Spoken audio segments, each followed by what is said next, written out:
guys, I just wanted to make a quick video about how I personally change my ostomy bag. It's fairly simple once you get used to it, but to start, you will have these little bags that come, these little trash bags that come along with your appliance bag. They're really great and handy to use, kind of keeps everything in the same spot. So to start, I use the barrier wipes and the adhesive remover. So I use this adhesive remover and I use this barrier wipe. I just find that with my personal bag, the barrier wipe, the film tends to make things stick a little bit better. I don't use any other products to help keep my bag on. I've been pretty fortunate to be able to just be able to wear my bag the way it is. I do have some scarring, if you see. I have scarring and I also have psoriasis right here. So I do trim my wafer. So I use all Hollister products. Aside from this, which is a 3M product. That's just how I get them. It's not because I haven't used the Hollister one. It's just I have always used the 3M one. So to start, I get the barrier wipe. I open it, and I usually do it at my sink in my bathroom. Just in case anything happens, I have wipies close by. You never know when you're going to have a random output. So I wipe off very carefully. And I usually change my bag after my shower. It's not every day, but I do try to do it every day. Now this part might be a little bit gross to some, but I do want to show you, for those who are newer to this, this is what your flange will look like afterwards. If you see any output right here, that means that your seal was starting to break. I've probably had this bag on for 5 days, so that's not uncommon for it to start wearing down after a couple of days. Some can get away with it longer, some not. It's really just a matter of what you feel comfortable with. I have noticed that if I can smell my bag, that means it's time for a change. So that usually means that the barrier has started, or not the barrier, the flange has started to wear down. And all I'm doing right now is I always clean around my stoma. I try to get all the excess output or poop off. And just clean around it as best as I can. It doesn't have to be perfect.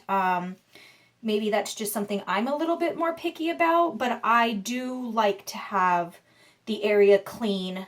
My doctor and ostomy nurse said that, you know, it doesn't have to be clean, but it is just something that I prefer to do.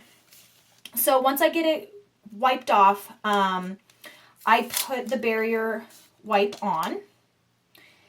And I just go right around the stoma once.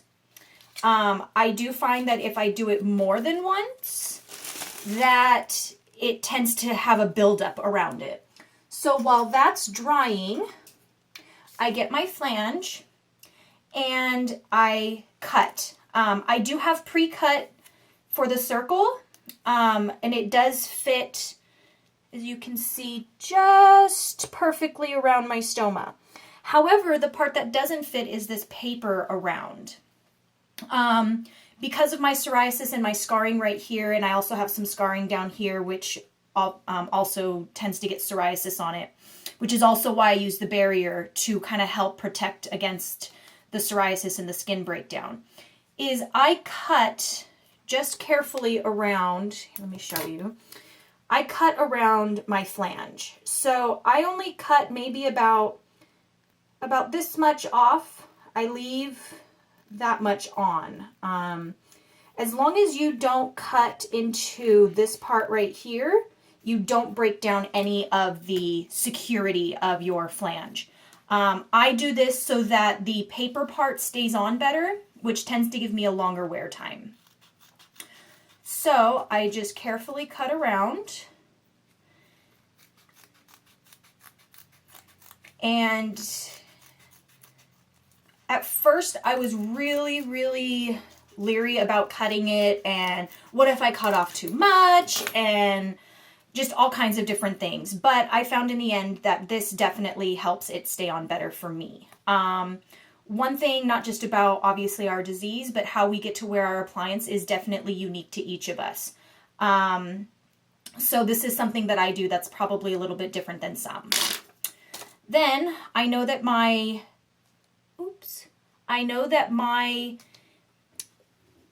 barrier is drying. Sorry, we're having a little...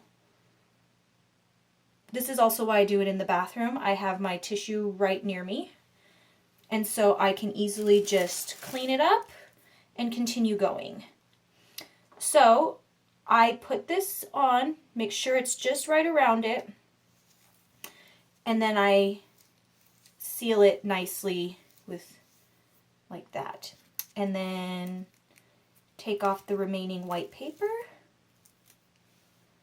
And if I'm having a lot of output at the time that I'm trying to change my bag, it doesn't happen often because I try to gauge what I've eaten and the timing of it, so that I know that I'm going to be a little bit slower. But if I do have, more output and things are just getting a little crazy, I will put my bag on first before removing the white tape. It just seems to make it a little bit easier and just a little bit stress-free. And then I simply put on my bag and close up the pouch with a little lock and roll, and that's it. And that is my bag. That is how I change my appliance. That is all of my steps A to Z. I do make sure that I hear the click of the bag all the way around, the two pieces connecting. And then I do hold for about 10 seconds maybe, put some heat on the flange to kind of activate the seal. Another thing that I do is I use a mini bag because I don't like the big, long, super bag. This does require me to change my bag more often, but